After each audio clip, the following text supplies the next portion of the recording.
What happens when an 82-year-old widow walks into Judge Judy's courtroom to face eviction, and instead of defending herself, she makes a confession so devastating that the toughest judge in America cannot speak for 3 full minutes? What happens when a landlord sues the widow of his best friend for $2,847 in unpaid rent, only to discover that she spent every penny of their life savings on something that will shatter his heart into a million pieces? This is the story of Dorothy Henderson, a woman who taught kindergarten for 37 years, who never missed a bill payment in her entire life, who clipped coupons and drove the same car for 18 years. A woman who made a choice 3 months ago that cost her everything she had ever built. She chose to let her husband live 7 more months instead of keeping a roof over her head.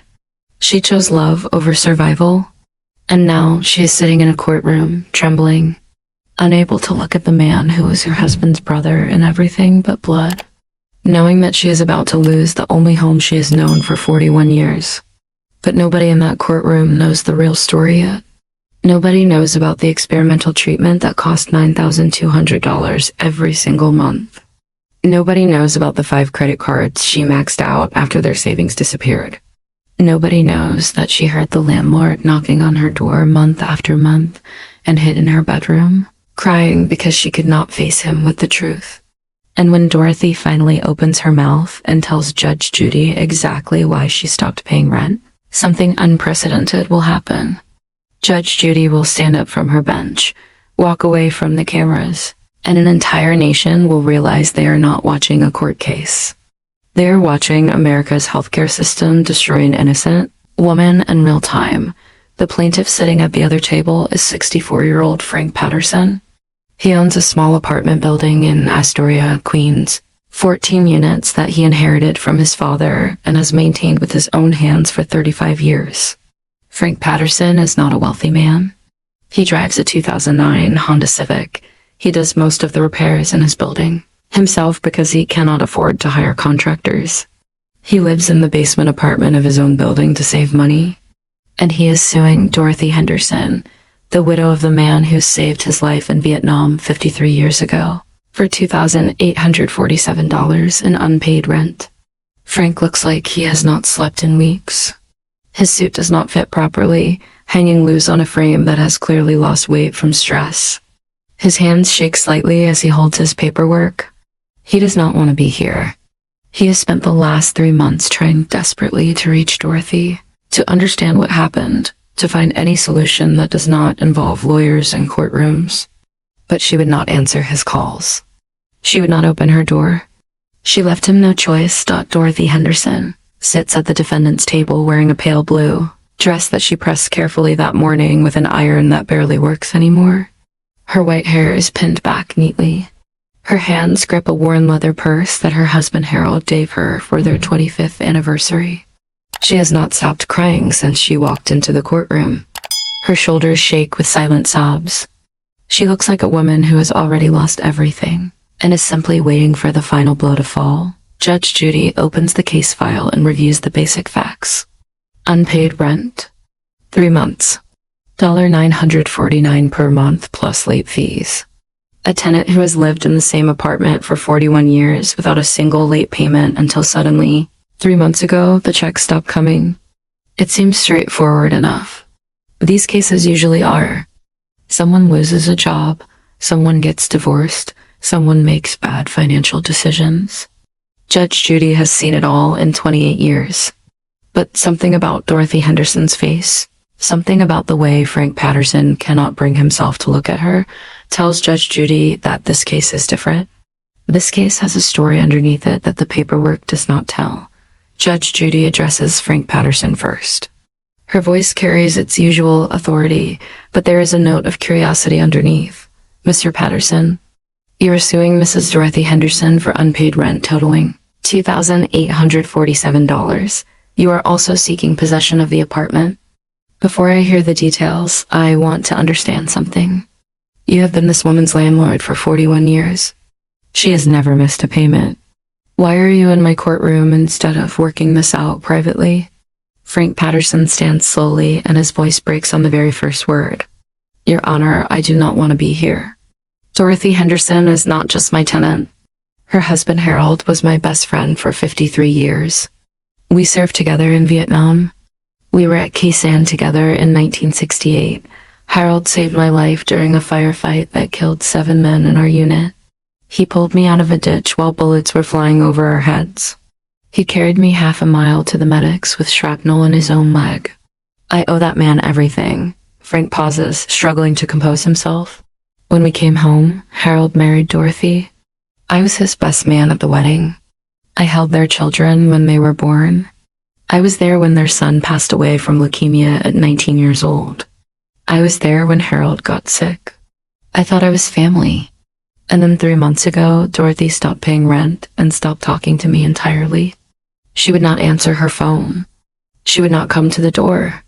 I would knock, and I could hear her inside, but she would not let me in. I do not know what I did wrong.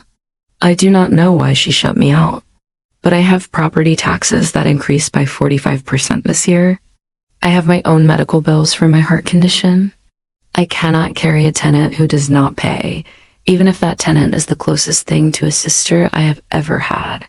He looks directly at Dorothy for the first time, his eyes filled with pain and confusion.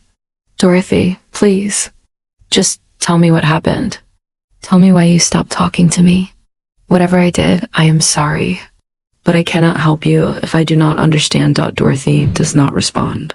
She stares at her hands, tears dropping onto the worn leather of her purse, her body trembling with the weight of a secret she has carried alone for months. Judge Judy watches this exchange with growing interest.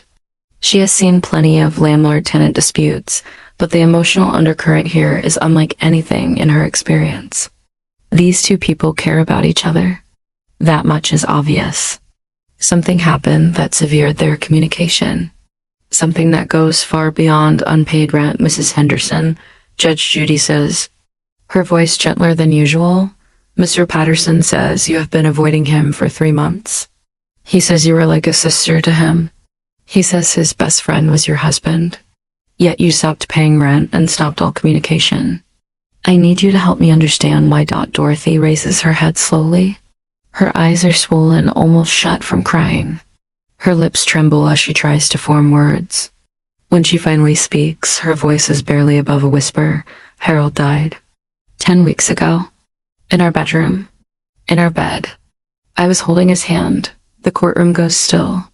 Frank Patterson's face transforms from confusion to shock to devastating grief in the span of 3 seconds.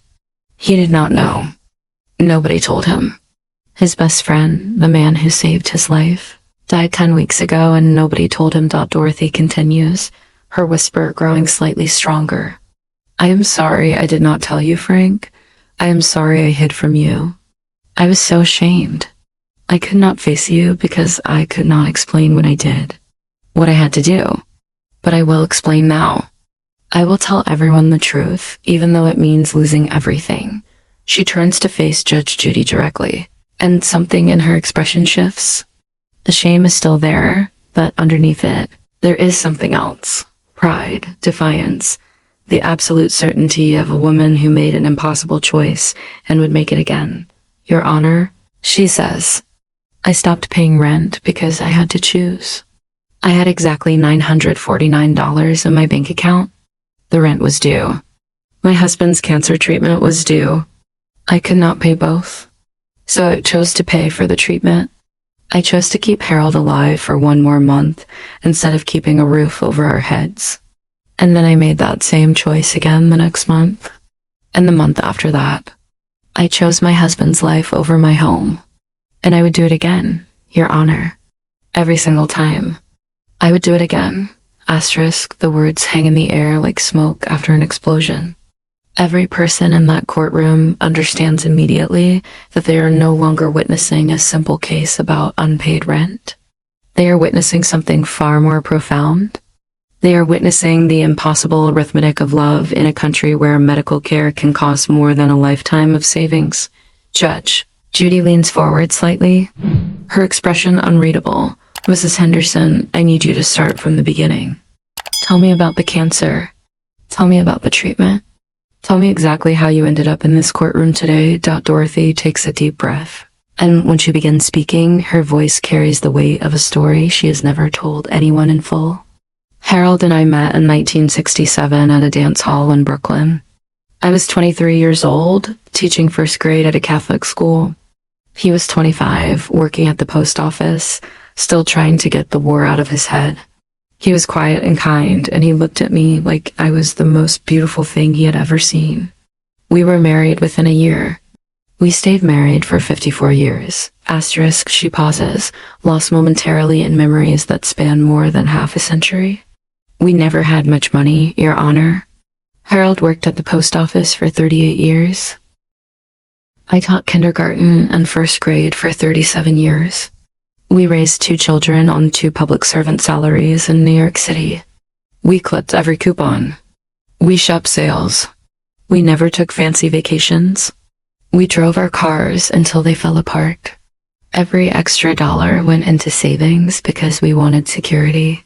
We wanted to know that if something happened, we would be okay. Dorothy's voice cracks. We saved $143,000 over 54 years, Your Honor. It took us our entire lives to build that nest egg. $143,000. It was not a fortune, but it was ours. Every penny represented a sacrifice we made together. It represented security for our old age. Maybe something to leave our grandchildren. It represented 54 years of being careful and responsible and doing everything right. She looks down at her hands, aged and trembling. 19 months ago, Harold was diagnosed with stage 4 pancreatic cancer. The doctor said he had maybe 6 months, maybe 8 if we were very lucky. The cancer was too advanced for standard treatment, but there wasn't experimental therapy available, not FDA approved for his stage. Medicare would not cover it. Our insurance denied the claim 3 times, but the doctor said it might give him more time. It might slow the progression. How much was this treatment? Judge Judy asks quietly. Dorothy meets her eyes. $9,200 every month, Your Honor. Every single month. For as long as we wanted to keep trying, the courtroom absorbs this number in stunned silence. $9,200 per month. More than most people's mortgage payments. More than many people earn in a month. And this was just one treatment among many costs that cancer brings. Dorothy continues, her voice steady despite the tears streaming down her face. When the doctor first told us about this treatment, Harold looked at me and said we should not do it. He said it cost too much. He said our savings were supposed to take care of me after he was gone. He said he did not want to leave me with nothing. He begged me to let him go peacefully instead of spending everything we had on a treatment that might not even work. Her voice breaks completely. But I cannot do it, Your Honor. How do you look at the man you have loved for 54 years and tell him his life is not worth the money? How do you choose a bank account over the person who held you when your son died? How do you let go of someone who has been your whole world since you were 23 years old? Frank Patterson has his face buried in his hands. His shoulders shake with silent sobs. He had no idea. None of this was in the court filing. All he knew was that his tenant stopped paying and stopped talking to him. Dorothy's voice rises slightly, finding strength in the telling. So I made a decision, Your Honor. I decided that Harold's life was worth more than our savings. I decided that every extra day with him was worth any price. I told him we were doing the treatment, and I would not hear another word about it. And for 17 months, I paid that bill. Every single month. $9,200 to the cancer center while I watched our life savings disappear. She recites the numbers like a funeral prayer.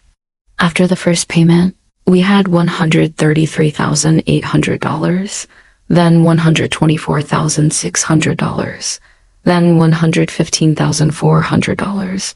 Month after month, I watched 54 years of sacrifices drain away.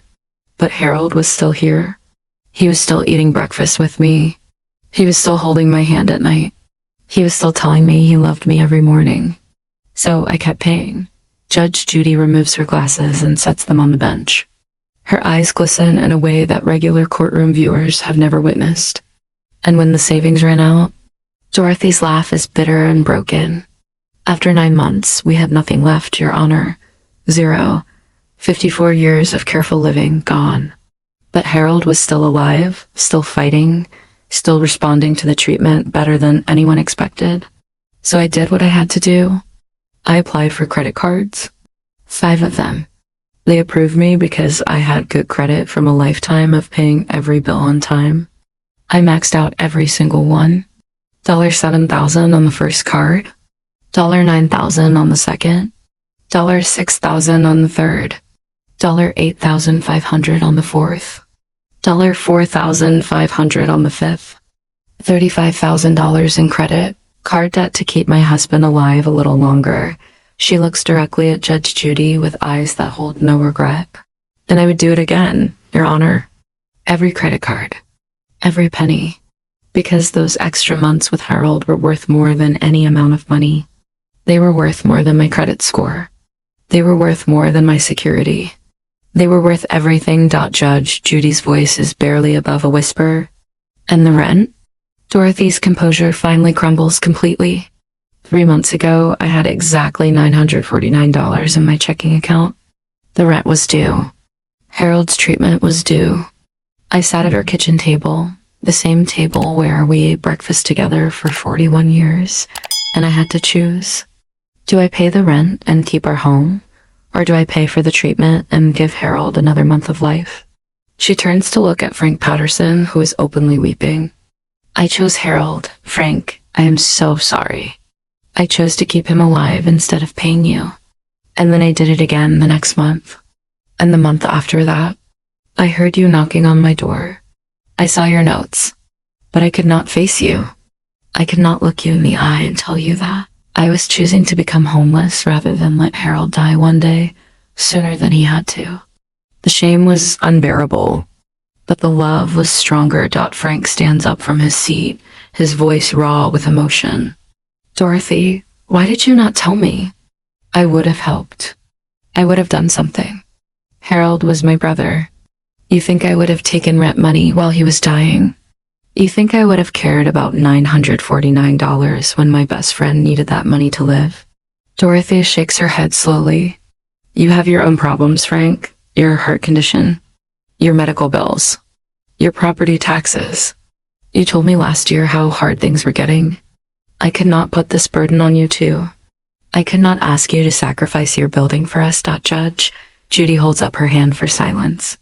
Both of them stop talking and turn to face her. The courtroom is so quiet that the hum of the air conditioning sounds like thunder. Mrs. Henderson, Judge Judy says slowly, your husband passed away 10 weeks ago. The treatment, how long did it extend his life? Dorothy's answer comes in a voice filled with something beyond grief. Something that sounds almost like gratitude.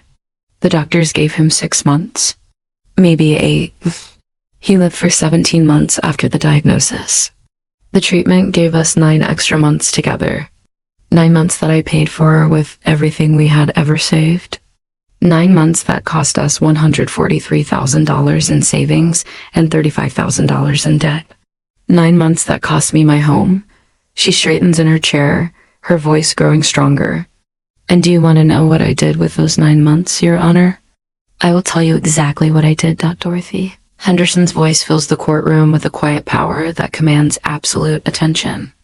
Every person present leans forward slightly, unconsciously drawn into her testimony like witnesses to something sacred. For 9 extra months, I sat with Harold every single day. Every morning, I made him breakfast, even when he could barely eat. I made his favorite foods. Scrambled eggs the way he liked them, with extra butter and a little bit of cheese. Toast cut into triangles because that is how his mother used to make it when he was a boy. Coffee with 2 sugars, even though the doctor said he should cut back because what did it matter anymore? What did any of it matter when the cancer was going to win eventually anyway? Her hands stop trembling as she speaks, as if the memories are giving her strength. I read to him, Your Honor. Every afternoon, I read him his favorite books. He loved westerns, Lovey Lamore and Zane Grey, stories about cowboys and wide open spaces and simple justice. He said those books reminded him of what America was supposed to be. So I read to him until my voice gave out, and then I played audiobooks while he rested his head on my shoulder, The courtroom is utterly silent. Even Judge Judy sits completely still, listening. Dorothy continues. I played music for him. The songs from our wedding. Frank Sinatra singing The Way You Look Tonight. That was our first dance. He could barely move by the end, but sometimes I would see his fingers tapping against the blanket in time with the music, and I knew he was still in there. I knew my Harold was still fighting. Asterisk, she wipes her eyes with a tissue that has long since been soaked through. I held his hand through every treatment session. I held his hand through the nausea and the pain and the fear. I told him stories about when our children were young, about our daughter Sarah's wedding day, and how proud he looked walking her down the aisle. About our son Michael before the leukemia took him, when he was just a little boy who wanted to be an astronaut. I made Harold laugh even when laughing hurt him because I wanted his last months to have joy in them, not just suffering. Frank Patterson is crying so hard he can barely breathe. This man, his best friend for 53 years, went through all of this while Frank was sending eviction notices and leaving voicemails about unpaid rent. Dorothy's voice drops to barely above a whisper. Last night, Harold woke up at 3 a.m. He had been sleeping more and more by then, sometimes 20 hours a day. But that night he woke up and he was lucid, completely clear. He looked at me and he said, Dorothy, I need to tell you something.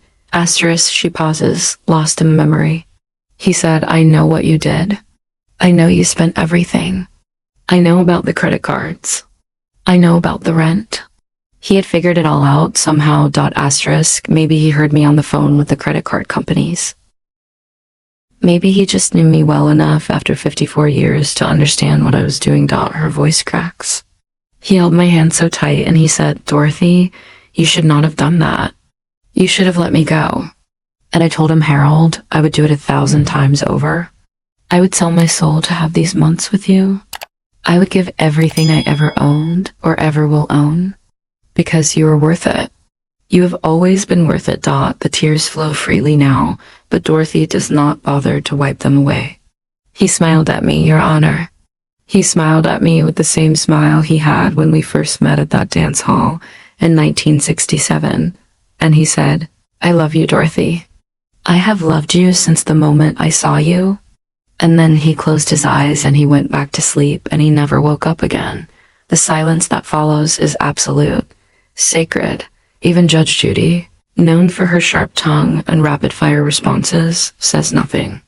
She sits perfectly still, processing a love story that has just been told through the lens of financial devastation. Dorothy takes a shaky breath and continues. He died the next morning. In our bedroom. In our bed. In my arms. Exactly the way he wanted to go. Not in a hospital surrounded by strangers. Not hooked up to machines that beep and whir. In our home. In our bed. With me. She looks around the courtroom as if seeing it for the first time. So, yes, Your Honor. I owe Mr. Patterson $2,847 in unpaid rent. I have no way to pay him. My savings are gone. My credit cards are maxed out. My pension is $1,740 per month. And after I pay my utilities and my minimum credit card payments and my medications, I have maybe $350 left. At that rate, it would take me 8 months just to pay back the rent. And I would have nothing left for food. Her voice hardens with something that sounds almost like defiance. I am 82 years old. I am alone. I am broke. My husband is dead. In 30 days, I will be homeless. And I want everyone in this courtroom to understand something. I am not sorry. I am not sorry for one single penny I spent. Because those 9 months of Harold's life were worth every sacrifice. Those 9 months of holding his hand and reading to him and making him laugh and telling him I loved him. Those were worth losing everything. She turns to face Frank Patterson directly. Frank, I am sorry I did not tell you. I am sorry I hid from you and made you come to court to get answers. But I am not sorry for choosing Harold. I would make that same choice every single time, even knowing how it would end. Even knowing I would lose our home. Even knowing I would end up here. Judge Judy finally speaks, her voice carrying an unusual weight. Mrs. Henderson, in 28 years on this bench, I have heard thousands of excuses for not paying debts. I have heard lies and manipulations and sob stories designed to evade responsibility. What you just told me is not an excuse. What you told me is the indictment of a system that forces 82-year-old widows to choose between their husband's life and their home. She removes her glasses again and sets them down with deliberate care. The American healthcare system failed you, Mrs. Henderson, a country that forces its elderly citizens to spend their life savings and go into crushing debt just to keep their spouses alive for a few more months is a country that has failed its most vulnerable people. You did not fail. You loved your husband with a love that most people only read about in books. The system failed you. Frank Patterson stands up suddenly, his voice raw and broken. Your Honor, I am dropping this case. Right now. Dorothy does not owe me anything. She never did. Judge Judy raises an eyebrow. Mr. Patterson, you are still owed $2,847 in unpaid rent. You have your own financial difficulties.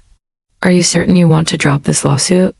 Frank's response is immediate and absolute. Your Honor, Harold Sullivan saved my life in Vietnam. He carried me through enemy fire with shrapnel in his own body. He pulled me out of a ditch when I was bleeding out, and everyone else had already written me off as dead. I owe that man everything. And the idea that I would take money from his widow, money she spent trying to keep him alive, makes me sick to my stomach. Dorothy does not owe me anything. If anything, I owe her an apology for not being there when she needed help. He walks over to the defendant's table and kneels beside Dorothy's chair, taking her hands in his. Dorothy, I am so sorry. I should have broken down your door. I should have demanded to know what was happening. Instead, I sent legal notices and left voicemails. Harold would never forgive me for letting you go through this alone. Dorothy's tears fall onto their clasped hands. You could not have known. Frank, I made sure you did not know. Judge Judy watches this exchange with an expression that those who know her would describe as unprecedented. Her famous sharp edges have softened completely. When she speaks again, her voice carries a weight that goes beyond legal authority. Mr. Patterson, I appreciate your generosity, but dropping the lawsuit does not solve Mrs. Henderson's real problem. She still has $35,000 in medical debt. She still has minimum credit card payments that leave her with almost nothing to live on. She is still facing financial ruin. Then Judge Judy does something that has never happened in 28 years of her television program. She stands up from her bench and walks down to the floor of the courtroom. Every camera operator in the studio freezes. Every producer in the control room stares at their monitors in disbelief. In 28 years, Judge Judy has never left her bench during a case. She has never walked onto the courtroom floor while cameras were rolling. She has never done what she is doing right now. She approaches Dorothy Henderson slowly, her judicial robe flowing behind her. The elderly woman looks up with confusion and fear, uncertain of what is happening. Judge Judy places her hand gently on Dorothy's shoulder and speaks in a voice so soft that the microphones barely catch it. Mrs. Henderson. Dorothy, look at me. Dorothy raises her tear-stained face. Her eyes, swollen from hours of crying, meet Judge Judy's. Judge Judy continues, her voice thick with barely contained emotion. What you did for your husband is not weakness. It is not foolishness. It is not something to be ashamed of. What you did is the purest expression of love I have ever witnessed in this courtroom. You gave Harold 9 extra months of life. 9 months of breakfasts and books and music and laughter. 9 months of holding hands and saying I love you. That is not something you should apologize for. That is something that should be celebrated. Asterisk, she turns to address the entire courtroom, her voice rising with renewed strength. I want everyone watching this to understand what happened here. An 82-year-old woman who spent her entire life doing everything right, paying every bill on time, saving every extra penny, was forced to choose between her husband's life and her financial security. She chose love. She chose to give her husband 9 more months with her instead of protecting her own future. And now she is facing homelessness as a result. Judge Judy's voice sharpens with familiar authority, but there is something new underneath it. Righteous anger. This is happening in the wealthiest country in the history of the world. This is happening to millions of elderly Americans every single year. Medical debt is the leading cause of bankruptcy in this country. People are losing their homes, their savings, their retirement because they got sick or their loved ones got sick. And we as a society have decided that this is acceptable. We have decided that profit matters more than people. She walks back toward her bench, but does not sit down. Instead, she stands in front of it, facing the courtroom like a general addressing troops before battle. I have been doing this job for 28 years. I have seen greed and stupidity and cruelty beyond imagination. But I have also seen love and sacrifice and courage that takes my breath away. What Dorothy Henderson did was not reckless. It was not irresponsible. It was an act of love so profound that it should make every single one of us examine our own lives and ask whether we would have the courage to do the same. She pulls out her phone, and the entire courtroom watches in stunned silence as she makes a call right there in the middle of taping. Her voice is crisp and commanding as she speaks to whoever is on the other end. This is Judge Judy. I need you to connect me with the Patient Advocate Foundation immediately. I also need you to contact the National Council on Aging and get them a copy of today's case file. There is an 82-year-old widow who needs their help, and she is going to get it before this day is over. Asterisk, she ends the call and looks at Dorothy with fierce determination. Mrs. Henderson, I cannot bring your husband back. I cannot give you back those 54 years or the $143,000 you spent keeping him alive. But I can make certain that you do not lose your home. Dorothy's hands fly to her mouth as she begins to understand what is happening. Frank Patterson stares at Judge Judy in disbelief. Judge Judy continues, her voice carrying absolute authority. The show is going to pay off your $35,000 in credit card debt. Every single penny, paid directly to the creditors. You will start next month with a clean slate. The courtroom erupts. People gasp, cry out, begin applauding. Dorothy Henderson sobs so hard her entire body shakes. Frank Patterson has to hold onto the table to keep from falling. Judge Judy is not finished. We are also going to cover 6 months of your rent, paid directly to Mr. Patterson. That will give you time to stabilize your finances, grieve your husband properly, and get connected with the resources you need to live with dignity. Frank Patterson finds his voice. Your Honor, I already said I'm dropping the case. Dorothy does not owe me anything. Judge Judy shakes her head firmly. Mr. Patterson, you are a good man, but you have your own financial problems. Your own medical bills. Your own property taxes. You cannot afford to give away 6 months of rent, no matter how much you want to. So the show is going to pay, and you are going to accept it. And Dorothy is going to stay in her home where she belongs. She turns back to Dorothy, her voice softening again. Mrs. Henderson, I am also going to personally ensure that you are connected with every available resource for seniors in your situation. Prescription assistance programs, food assistance, energy assistance, whatever you need to live with dignity for the rest of your life. Dorothy tries to speak, but cannot form words. Her hands reach out toward Judge Judy, who takes them gently in her own. You did nothing wrong, Judge Judy says firmly. You loved your husband. You fought for his life. You gave him 9 beautiful months that he would not have had otherwise. That is not failure. That is not shame. That is grace. And you deserve to spend the rest of your days surrounded by that grace, not drowning in debt and fear. Frank Patterson rushes forward and wraps Dorothy in a hug so tight it seems like he is trying to transfer his own strength into her frail body. His voice is broken and raw. Dorothy, I am so sorry. Harold would never forgive me for letting you go through this alone. From now on, you are my family, my responsibility. I will check on you every day. I will make sure you have everything you need. I will never let you face anything alone again. Dorothy clings to him, this man who was her husband's brother for 53 years. Harold loved you so much, Frank. He talked about you until his very last day. He said you were the best friend he ever had. Frank's voice cracks. He was my brother, Dorothy.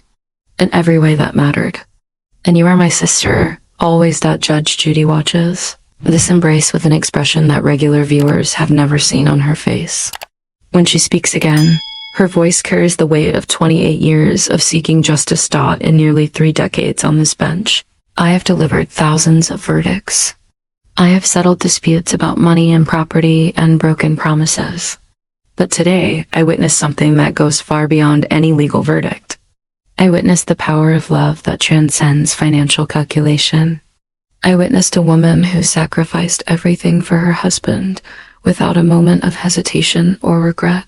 And I witnessed a community coming together to catch her when the system tried to let her fall.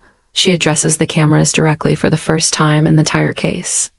To everyone watching at home, I want you to remember Dorothy Henderson's story.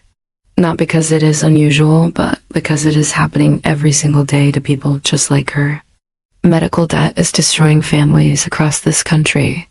Elderly people are choosing between medications and food, between treatments and rent, between their lives and their dignity. This is not a political issue. This is a human issue. And until we fix it, there will be more Dorothys facing impossible choices. She picks up her gavel but does not strike it yet. Mrs. Henderson, you came into this courtroom expecting to lose everything. Instead, you are leaving with your debts cleared, your rent paid, and a community of people who now know your story and will never forget it. You honored your husband with your sacrifice. Now let us honor you. The gavel comes down with a crack that echoes through the silent courtroom. Case dismissed. The aftermath of Dorothy Henderson's case spreads through the world like wildfire. Within hours, the video clip of Judge Judy leaving her bench goes viral, shared across every social media platform by people who cannot believe what they are watching. Within days, it has been viewed more than 40 million times. News outlets across the country pick up the story. Morning shows invite medical debt experts to discuss the crisis that Dorothy's case exposed. Politicians on both sides of the aisle reference her testimony and speeches about healthcare reform, but the most powerful response comes from ordinary people. Thousands of comments pour in from viewers who share their own stories of medical debt destroying their families. A woman in Texas writes about selling her house to pay for her mother's cancer treatment. A man in Ohio describes working 3 jobs while his wife was dying because insurance would not cover her medications. A daughter in Florida talks about finding her elderly father rationing insulin because he could not afford the full dose. Story after story after story. Dorothy Henderson's case opens a floodgate of pain that millions of Americans have been suffering in silence. Patient Advocate Foundation reports receiving more calls in the week after Dorothy's case airs than they received in the previous 3 months combined. The National Council on Aging sees a 400% increase in requests for assistance from elderly people facing medical debt. Organizations that help seniors navigate the healthcare system are suddenly overwhelmed with people who saw Dorothy's story and finally felt brave enough to ask for help. 6 months after the trial, Dorothy Henderson sits in her apartment in Astoria, Queens. The same apartment she shared with Harold for 41 years. The same apartment she thought she would lose forever. She is surrounded by photographs and memories, by the ghost of a love that lasted 54 years. But she is not alone. Frank Patterson stops by every morning to check on her, bringing coffee and sharing stories about Harold. He has become the brother she never had, filling the silence with companionship and care. Her daughter Sarah's grandchildren Dorothy barely knew before the trial, have started visiting regularly after seeing their grandmother's story on national television.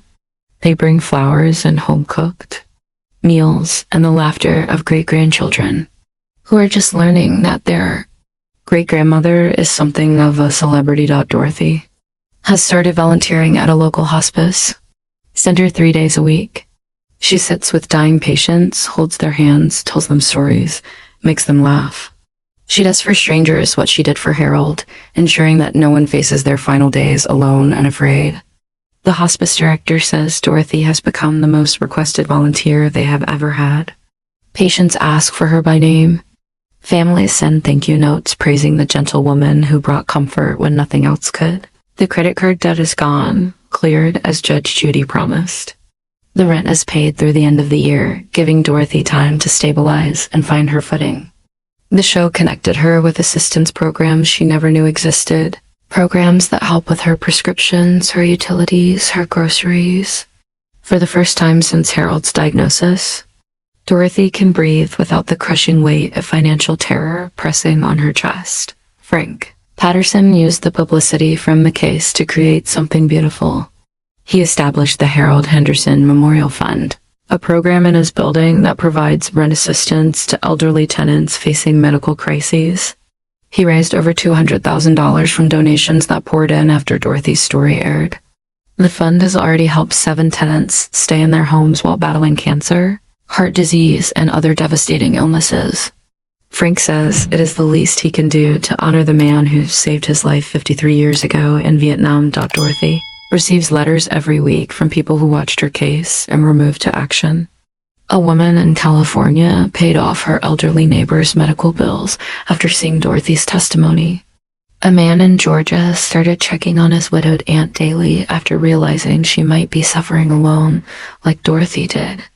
A group of nursing students in Michigan made Dorothy's story part of their curriculum on patient advocacy, ensuring that future healthcare workers understand the human cost of the system they are. Entering that one letter stands apart from the rest.